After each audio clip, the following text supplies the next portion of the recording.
আমরা এখন শাবান মাসে আছি। কোন মাসে? নবী সাল্লাল্লাহু আলাইহি ওয়াসাল্লাম শাবান, রজব এগুলোর চাঁদ দেখলে একটা দোয়া করতেন। তিনি বলতেন আল্লাহুম্মা বারিক লানা, আমার সাথে বলেন আল্লাহুম্মা বারিক লানা ফি রজবিনা ওয়া ফি শাবানিনা ওয়া বাল্লিগনা রমাদানা। অর্থ হচ্ছে, হে আল্লাহ, আপনি আমাদের রজব মাসে বরকত দিন এবং শাবান মাসে বরকত দিন এবং আমাদেরকে রমাদানে পৌঁছে দিন। সুবহানাল্লাহ। মুমিনের জীবনে যতগুলো ইবাদতের মৌসুম আছে তার মধ্যে সবচেয়ে শ্রেষ্ঠ মৌসুম হচ্ছে রমাদান। সবচেয়ে শ্রেষ্ঠ মৌসুম কি? এই কারণে সাহাবায়ে কেরাম রাদিয়াল্লাহু আনহুম আজমাইন শাবান মাস থেকেই, বরং তার চেয়ে আগ থেকেই, রজব থেকেই, শাবান থেকেই রমাদানের প্রস্তুতি গ্রহণ করতেন। কি করতেন? কোন মাসে কেন করতেন আমি একটু বুঝাই, আমার সাথে বুঝেন। আমাদের এই উম্মতের গড় আয়ু বনু ইসরাইলের মতো না। আমরা কি 500, 600, 1000 বছর বাঁচবো? না, গড় আয়ু এই উম্মতের কম।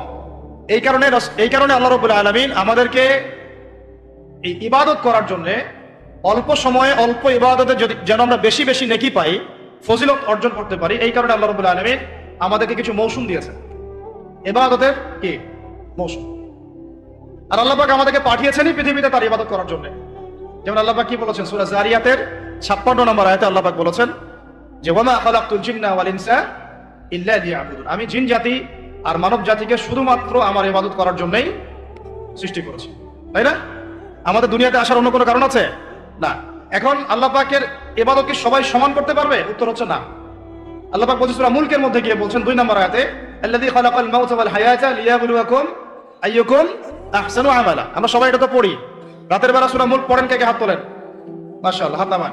ফজিলত, রাতের বেলা সূরা মুলক পড়ে ঘুমালে ইনশাআল্লাহ এই চর্চা, এই অভ্যাস, এই সুন্নতের উপর আমল করতে থাকলে আল্লাহ চান্ত এই আমলের ওসিলায় আল্লাহ পাক তাকে কবরের আযাব থেকে মুক্ত রাখবেন ইনশাআল্লাহ। সূরা মুলকের এই 2 নম্বর আয়াতে আল্লাহ পাক বলেছেন যে তিনি সেই আল্লাহ যিনি মৃত্যু সৃষ্টি করেছেন, জীবন সৃষ্টি করেছেন। কেন দুনিয়াতে পাঠিয়েছেন? কেন? লিয়াবলুয়াকুম আইয়ুকুম আহসানু আমালা। তিনি দেখতে চান তোমাদের মধ্যে আমলে শ্রেষ্ঠ কে। কি দেখতে চান? আমলে, এমন না যে আমলে মধ্যম কে, আমলে গতানুগতিক কে, এমনটা তিনি দেখতে চান না। ক্লাসে যে ফার্স্ট হয় তার পড়াশোনা, তার পরিশ্রম, আর যে লাস্ট হয় তার পরিশ্রম কি সেম? যে টেনে টুনে পাস করে তার পরিশ্রম কি সেম? তাহলে আমরা বুঝলাম যদি আমাদেরকে ফার্স্ট হতে হয়, সেকেন্ড হতে হয়, থার্ড হতে হয়, টপ 10-এ থাকতে হয়, তাহলে আমাদের পরিশ্রমটাও কি করতে হবে? বেশি করতে হবে। সহজ জিনিস। আল্লাহ পাক এই জন্য আমাদেরকে পৃথিবীতে পাঠিয়েছেন। আল্লাহ পাক দেখতে চান না কে জুমার নামাজ পড়ে, কে শুধু ঈদের নামাজ পড়ে, কে শুধু নামাজও পড়ে আবার সুদও খায়, ঠিক আছে, কে আবার নামাজও পড়ে আবার মাদকও খায়, কে এদিকে ইসলামের জন্য মাহফিলের মধ্যে পরিশ্রম করতেছে আবার ওইদিকে মেয়ের সাথে জিনাও করে। আল্লাহ পাক এগুলো দেখতে চান না। আল্লাহ পাক দেখতে চান আমলের মধ্যে শ্রেষ্ঠ কে, কে সবচেয়ে ভালো। তো সবচেয়ে ভালো হতে হলে কি ফর্মুলা? পরিশ্রম বেশি করতে হবে, তাই না? পরিশ্রম বেশি করতে হবে, অন্যদের চেয়ে বেশি অ্যাক্টিভ থাকতে হবে, বুঝতে হবে বেশি, কাজ করতে হবে বেশি, ত্যাগ করতে হবে বেশি, সবর করতে হবে বেশি, তাই না? একই বিষয় জীবনে সফল হওয়ার জন্যও, একই বিষয় দুনিয়ায় সফল হওয়ার জন্যও, একই ফিলোসফি পরকালে সফল হওয়ার জন্যও। কথা ঠিক আছে? এখন আমাদের জীবনে একটা গন্তব্য আছে। গন্তব্যটা কি? আমার সাথে বলি জান্নাত। গন্তব্য কি? জান্নাতে যে ব্যক্তি যেতে পারবে তার দুনিয়া সফল, আখিরাত সফল। যে ব্যক্তি যেতে পারবে না তার দুনিয়াও বরবাদ, আখিরাতও বরবাদ। দুনিয়াতে নাম, যশ, খ্যাতি, টাকা, সম্পদ, পদ, রাষ্ট্রীয় ক্ষমতা ইত্যাদি থাকতে পারে, যদি সে ব্যক্তি পরকালে পুলসিরাত পার হতে না পারে সে সফল নয়, সে সফল নয়। কথা ঠিক আছে? এখন মনে করেন পৃথিবীর সবচেয়ে প্রতাপশালী একজন মানুষ ছিল ফেরাউন। কি নাম ছিল? সে কি পরকালে সফল? ফেরাউনের একার যে পরিমাণ পলিটিক্যাল পাওয়ার ছিল, এখন এই জাতিসংঘেরও সেই পলিটিক্যাল পাওয়ার নাই। বুঝতে পারেন কথা কি? এখন কি সে সফল? কেন সফল না? কারণ দুনিয়ার জীবনে সে আল্লাহর হুকুম মানে নাই, এই পরীক্ষায় সে ফেল করছে। একই বিষয় এখানে অনেকের অনেক বড় বড় সম্পত্তি থাকতে পারে, ক্ষমতা থাকতে পারে, ঈমান, আমল এবং ইসলাম ঠিক না থাকে, সে দুনিয়াতেও সফল না, পরকালেও সফল। কাফেরদের এই দৌলত্ব, আধিপত্য তোমাদেরকে যেন প্রতারিত না করে। এখন কারুনের কথা আপনারা জানেন, কারুনের সম্পদ বেশি না আমাদের সম্পদ বেশি? বলেন। কারুনের সম্পদ বহন করার জন্য একটা দল, মানে একটা গ্রুপ, এই ধরেন একটা গ্রুপ আছে, এখানে 100 জন ধরেন, একটা গ্রুপ অফ পিপল কারুনের সম্পদ রাখার চাবিগুলো পিঠের মধ্যে করে নিয়ে ঘুরে বেড়াইত। তার সিন্ধুকের যে তালা, ওটা চাবি এই চাবিটা নিয়ে, এই চাবিগুলো নিয়ে ঘুরে বেড়াইতো একটা দল মানুষ, একদল মানুষ। তাহলে সম্পদ বুঝতে পারছেন কত বেশি? আর ওর বেশি সম্পদ না আমাদের বেশি সম্পদ? কার বেশি সম্পদ? তাহলে এখন কারুর কি পরকালে সফল? তাহলে আলটিমেটলি কি সে সফল হতে পারবো? বুঝতে পারছেন কথা? তাহলে সফলতার সংজ্ঞা কি, সাফল্যের সংজ্ঞা কি? What is the definition of success? সাকসেসের সংজ্ঞা কি, ডেফিনেশন কি? যে ব্যক্তি পরকালে সফল হবে, জান্নাতে যেতে পারবে, নবীর সুপারিশ পাবে, হাউজে কাউসারের পানি পাবে, আল্লাহ পাক তাকে মাফ করে দিবেন, জান্নাতে ঢুকবে, জাহান্নাম থেকে বাঁচবে, একমাত্র সে সফল, আর কেউ সফল না। এই জন্য আল্লাহ রাব্বুল আলামিন আমাদেরকে দুনিয়া পাঠিয়েছেন। আর আমাদের যেহেতু বনু ইসরাইলের মধ্যে এত লম্বা হায়াত নাই, এই কারণে আল্লাহ রাব্বুল আলামিন আমাদেরকে আমলের, ইবাদতের কিছু মৌসুম দিয়েছেন। কি দিয়েছেন? মৌসুম। যেমন লাইলাতুল কদর, এক রাতের ইবাদত আপনার 1000 মাসের যোগ্য। আপনারা তো সূরাটা জানেন, ইন্না আনজালনাহু ফি লাইলাতুল কদর ওয়া মা আদরাকা মা লাইলাতুল কদর, লাইলাতুল কদর খায়রুম মিন আলফি শাহর, লাইলাতুল কদর খায়রুম মিন আলফি শাহর, 1000 মাসের চেয়ে। এটা ক্যালকুলেটর দিয়ে 12 দিয়ে ভাগ করার দরকার নেই। আল্লাহ পাকের, আল্লাহ রাব্বুল আলামিন যখন এই ধরনের কোনো শব্দ বলেন, এর মানে হচ্ছে অফুরন্ত নেকি দেওয়া। অফুরন্ত মানে এমন না যে 83 বছর এত মাস, এই ক্যালকুলেট করার দরকার নেই, অনেকে করেন। যেমন একটা হাদিসে আসছে, নবী সাল্লাল্লাহু আলাইহি ওয়াসাল্লাম বলেছেন, এই উম্মত ভাগ হবে 73 দলে, বনু ইসরাইল ভাগ হয়েছিল 72 দলে। আপনি জানেন না? কুল্লুহুম ফিন্নার, সবগুলো জাহান্নামে যাবে ইল্লা মিল্লাতুল ওয়াহিদা, একটা মিল্লাত বাদ দিয়ে। তিলা বলা হচ্ছে, মান হিয়া ইয়া রাসূলুল্লাহ, ইয়া আল্লাহর রাসূল, বলেন সাল্লাল্লাহু আলাইহি ওয়াসাল্লাম, তারা কারা? নবীজি বলেছেন সাল্লাল্লাহু আলাইহি ওয়াসাল্লাম, মা আনা আলাইহি ওয়া আসহাবি আল ইয়াউম, আজকের দিনে আমি আর আমার সাহাবীরা যার উপরে আছি। আর ওই 1400 বছর আগে আমি আর আমার সাহাবীরা যার উপরে আছি। আমি আর আমার সাহাবীরা যার উপরে আছি, মানে সাহাবীরা হচ্ছে মানদণ্ড, সাহাবীদের আমল, তাদের আকীদা, তাদের মানহাজ, তাদের মাযহাব, তাদের বুঝ, এগুলোকে ডিঙিয়ে আমার সামনে দেওয়া যাবে না। আল্লাহ পাক আমাদেরকে এই দুনিয়াতে পাঠিয়েছেন তার ইবাদত করার জন্য, ইবাদতের জন্য কিছু মৌসুম দিয়েছেন। তার মধ্যে অন্যতম একটা হচ্ছে রমাদান মাস। যেমন আমি এক্সাম্পল দিচ্ছিলাম, লাইলাতুল কদর খায়রুম মিন আলফি শাহর, 1000 মাসের চেয়ে কি উত্তম। একটা হাদিস বলছিলাম যে এগুলা, এই ধরনের শব্দগুলো, এটা বলা হয় যে আমরা ভাগ হয়ে যাবো 73 দলে, বনু ইসরাইল ভাগ হয়েছিল 72 দলে। এর মানে এক্স্যাক্টলি 72, এক্স্যাক্টলি 73 না। বাংলাদেশে আপনি 100টার বেশি ইসলামের দল পাবেন না? তাহলে এখানে 73 শব্দের অর্থ হচ্ছে বেশি, অর্থ কি? সংখ্যা আধিক্য বোঝানো হচ্ছে। এইরকম করেই লাইলাতুল কদর যে 1000 মাসের চেয়ে উত্তম, এর মানে এই নয় এটাতে এভাবে 1000 দিয়ে গুণ করতে হবে, মানে 12 দিয়ে ভাগ করতে হবে 1000 কে, ব্যাপারটা এমন না। এটা হচ্ছে আল্লাহ পাকের প্রশস্ততা, আল্লাহ পাক যত ইচ্ছা বাড়াই দিবেন ইনশাআল্লাহ। এখন লাইলাতুল কদর যেমন একটা মৌসুম, রমাদান একটা মৌসুম, শবে বরাতের 15 শাবান এটা একটা মৌসুম, আপনার জিলহজের প্রথম দশক একটা মৌসুম, হজের সময়গুলো একটা মৌসুম। এরকম করে আমলের কিছু মৌসুম আছে, ঠিক আছে, সিজন আছে। সবচেয়ে সেরা সিজনটা হচ্ছে রমাদান। কি বলেন? আরেকটা প্রশ্ন এখানে উঠে আসবে যে রমাদান মাসটা কেন সবচেয়ে শ্রেষ্ঠ? এর উত্তরটাও কোরআনে আছে, সূরা বাকারার প্রথম দিকে, সূরা বাকারার দ্বিতীয় পারার দিকে আছে। আল্লাহ পাক বলেছেন, বা'দা আউযু বিল্লাহি মিনাশ শাইতানির রাজীম, শাহরু রমাদানিল্লাযী উনজিলা ফীহিল কুরআন। রমাদান সেই মাস যে মাসে কি নাযিল করা হয়েছে? রমাদান মাসে কি নাযিল করা হয়েছে? এই কারণেই রমাদান মাসটা শ্রেষ্ঠ। এই কারণে কি রমাদান মাসটা শ্রেষ্ঠ। আর এই রমাদান মাসের আবার শেষ দশকে বেজর 5টা রাত পাওয়া যায়, 21, 23, 25, 27, 29। এর মধ্যে কোনো একটা রাত হচ্ছে লাইলাতুল কদর, কোনো একটা রাত। ওই রাতে আল্লাহ রাব্বুল আলামিন নাযিল করেছেন আল কোরআন। এখন আমাদের জীবনের যতগুলো সময় আমরা অলরেডি নষ্ট করে ফেলেছি। অনেকের বয়স এখানে 25, 30, 40, 50 ইত্যাদি, তাই না? অনেক সময় দেখা গেছে 10, 15 বছর, 20 বছর আপনি দিনের বুঝই ছিল না। এমন হয় নাই? বহু মানুষ দেখা গেছে এখনো দিন বুঝেন না, বয়স 40, 50 হয়ে গেছে। এখন যদি একজন ব্যক্তির হায়াত থাকে 70 বছর, তাহলে তো আমল করার জন্য বাকি আছে 20 বছর। আর শেষের হয়তো 5 বছর সে আমল করতে পারবে না এত অ্যাক্টিভলি। শেষের বয়সগুলো কি হয়? মানুষ দুর্বল থাকে, দুর্বলতা ফিল করে, বিভিন্ন রোগ ব্যাধি বাসা বাঁধে, স্বাভাবিক। তাহলে আমাদের সবচেয়ে গোল্ডেন টাইম যৌবনকাল। কোনটা টাইম বলেন? যৌবনকাল বলতে কতটুকু ধরেন? 15 থেকে 40 বা 45, 50, হাইয়েস্ট 20 থেকে 40। এই সময়টুকুর মধ্যে আমরা আবার বেশিরভাগ যুবক ছেলেপেলে হয় মেয়ে, অথবা জুয়া, অথবা পাবজি, অথবা ফ্রি ফায়ার, অথবা দেখা যায় জেনা, অথবা মাদক, অথবা রাজনৈতিক কোনো দল করতেছি। মানে আমরা আমাদের সময়গুলো অপচয় করতেছি।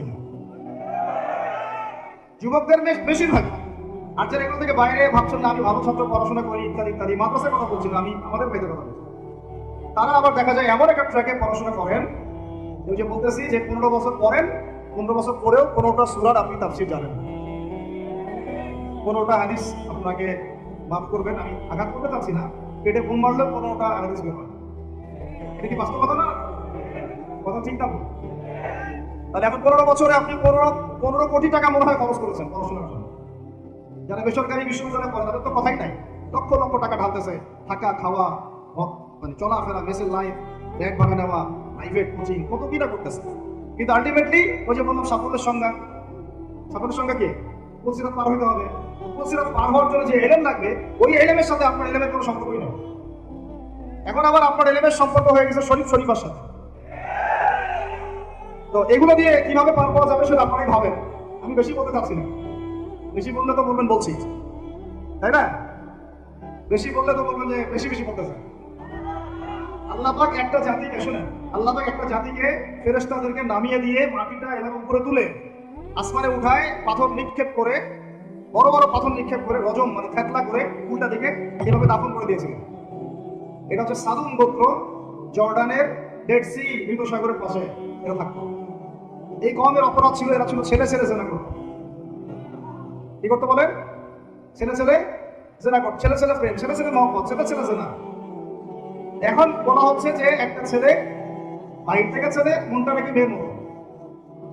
মনটা যদি মেয়ের মতো হয় তাহলে ও সার্জারি করার পরে কার সাথে যৌন সম্পর্ক করবে? কার সাথে? মেয়ের সাথে না ছেলের সাথে? আগে ছিল ছেলে, পরে সেক্সুয়াল সম্পর্ক করতেছে ছেলের সাথে, তাহলে এটা কি হলো? সমকামিতা। কি হলো? সমকামিতাকে ঘুরায় খাইলেন আর কি।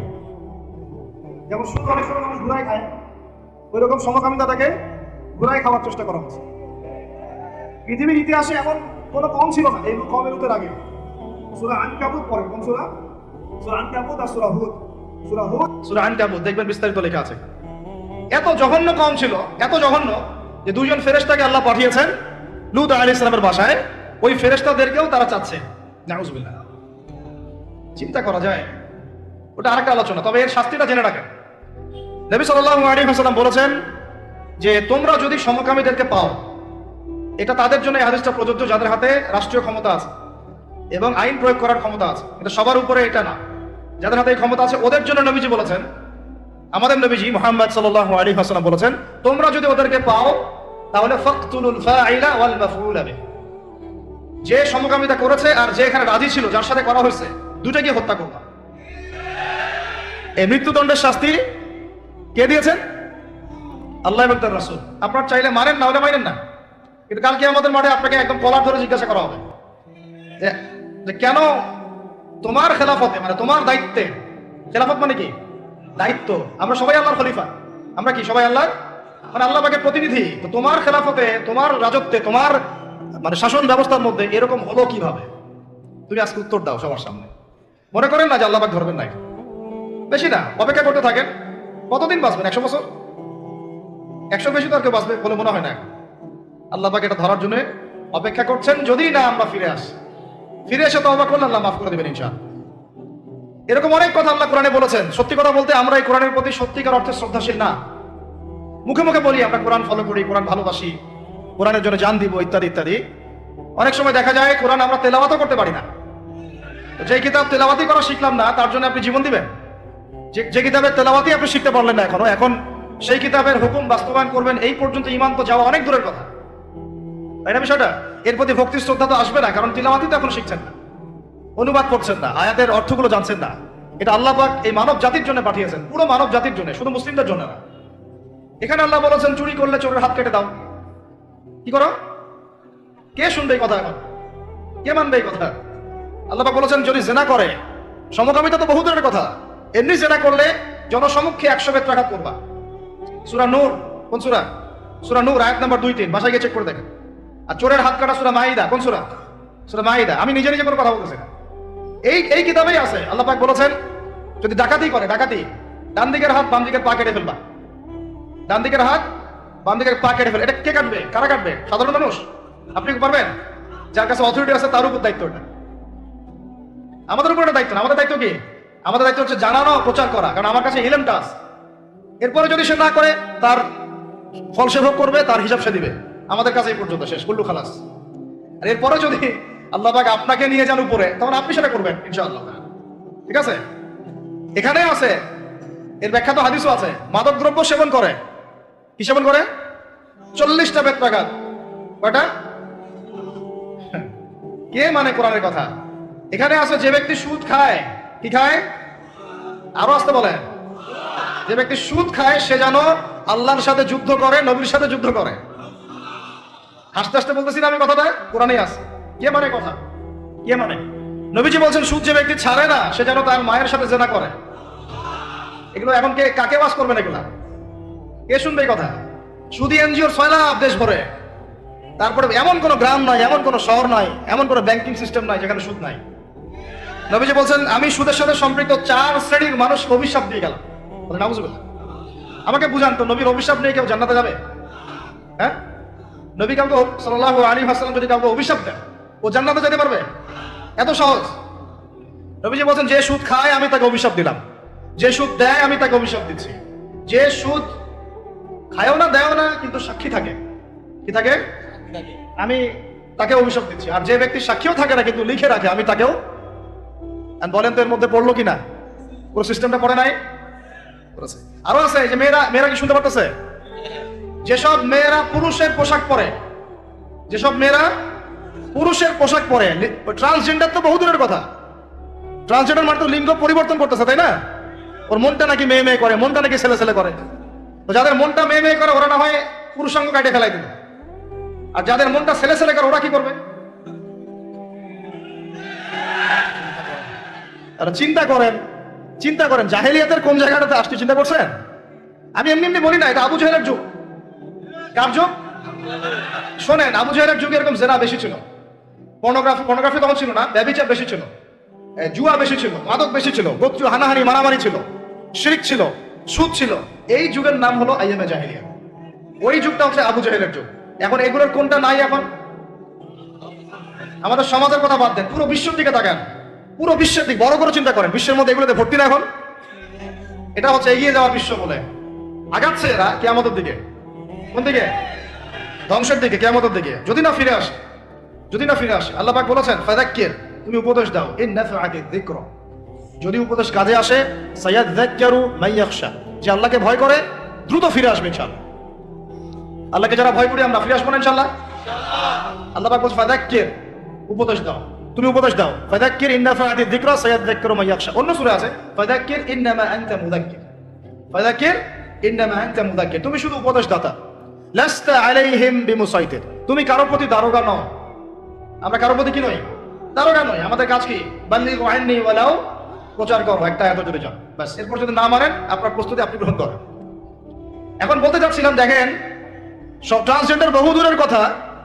নবীজি বলেছেন সাল্লাল্লাহু আলাইহি ওয়াসাল্লাম, কোন মেয়ে যদি ছেলের পোশাকও পরে, মানে ছেলের মতো শার্ট, ছেলের মতো প্যান্ট, জিন্স, গেঞ্জি, টি শার্ট, নাউজুবিল্লাহ, তাহলে নবীজি বলছেন ওই মেয়ের উপরে আমার অভিশাপ।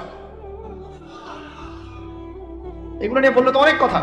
মাদকদ্রব্য প্রস্তুতকারী বা মাদকদ্রব্যের সাথে সংশ্লিষ্ট 10 শ্রেণীর মানুষকে একই পাপের কাতারভুক্ত করা হয়েছে। যে খায়, যে খাওয়ায়, যে পরিবেশন করে, যে বানায়, এভাবে একটা তালিকা আছে। কে বুঝাবে? এখনকার আমাদের সমাজে এগুলো মূল সমস্যা না? এই সমস্যাগুলো হতে পারে কারণ আমরা মানুষ, কবিরা গুনাহ হতে পারে। এর উপর অটল থাকলে পরে আল্লাহর গজব নেমে আসবে। কি নেমে আসবে? গজব নেমে আসবে। আল্লাহ পাকের গজব যে কয়েকটা বড় বড় পাপের কারণে আসে সেগুলো হচ্ছে, আমার সাথে বলেন, শিরক। 2 নম্বর হচ্ছে অহংকার, 3 নম্বর হচ্ছে কুফরি, 4 নম্বর জিনা, 5 নম্বর বেহায়াপনা, আর 6 নম্বর সমকামিতা। আরেকটা হচ্ছে গান বাজনা, বাদ্যযন্ত্র। এগুলো যখন সমাজে প্রকট আকার ধারণ করে তখন আল্লাহর গজব নেমে আসে।